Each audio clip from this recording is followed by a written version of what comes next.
अरे आप कहेंगे ये तो फिर भी चैतन्य है, ठाकुर जी जड़ पर भी कृपा करते हैं। आगे आप कथा सुनेंगे, ऊखल में बांध दिया जब यशोदा मैया ने, दो वृक्ष खड़े थे, नलकूवर और मणिग्रीव। बंधुओं एक बात बोलें, अधिकतर तीर्थों में, धामों में जितने भी वृक्ष हैं वो सामान्य वृक्ष नहीं है। तीर्थों में, धामों में जितने भी वृक्ष हैं वो दो रूपों में हैं। बहुत ध्यान से सुनिएगा।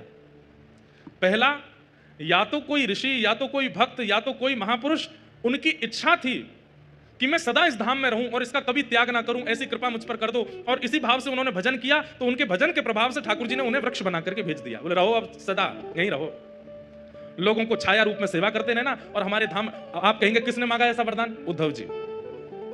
आशा महो चरण रेणु जशाम हम शाम वृंदावने किमपि गुलमलतौषधीनाम। उद्धव जी महाराज कहते हैं वृंदावन का पौधा बना दो, वृक्ष बना दो। क्यों? ताकि जब जब हवा चले तो इन ब्रजवासियों की रज उड़ उड़ करके मेरे तन को पवित्र करती रहे। तो किसी भी तीर्थ धाम में कोई भी वृक्ष है, अगर तीर्थ के क्षेत्र के भीतर उसका प्राकट्य हुआ है, तो इसका मतलब या तो वो कोई ऋषि है, संत है, वो तीर्थ धाम में अखंड निवास की भावना से वृक्ष बनकर के आए, पहली बात। और दूसरी बात, कई बार भक्तों से अपराध बन जाता है, कई बार ऋषियों से अपराध बन जाता है, कई बार वैष्णवों से अपराध बन जाता है, तो उस अपराध का उन्हें दंड यह मिलता है कि वो तीर्थ में वृक्ष बन के खड़े होते हैं। धूप, ताप, वर्षा सब उनको सहनी पड़ती है।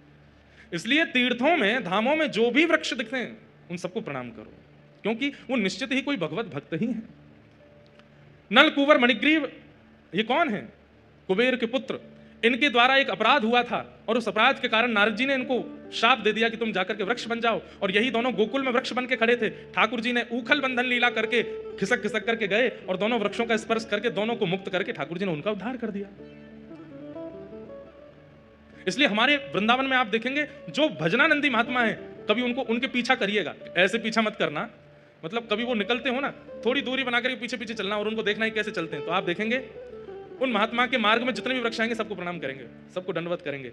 दो बातें इसके पीछे भी, पहली बात कि ये कोई वैष्णव है, इनको प्रणाम करेंगे तो इनकी कृपा हम पर होगी, हमारी भक्ति बढ़ेगी। और दूसरी बात, हम अभी राधा रमण जी दर्शन करके आए हैं, अब ये वृक्ष तो भीतर नहीं जा सकता, पर हमें दर्शन का जितना पुण्य मिला स्पर्श करके हम थोड़ा इनको दे देते हैं, ताकि इनको भी अनुभव हो जाए कि भीतर ठाकुर जी कैसे। और बड़ी भावना है बंधुओं, कहां तक कहें। तो पूतना मर्दन लीला के माध्यम से ठाकुर जी ने गैयाओं को दर्शन कराया। ऐसे गौ पालक गोपाल जी को हम बारंबार प्रणाम करते हैं।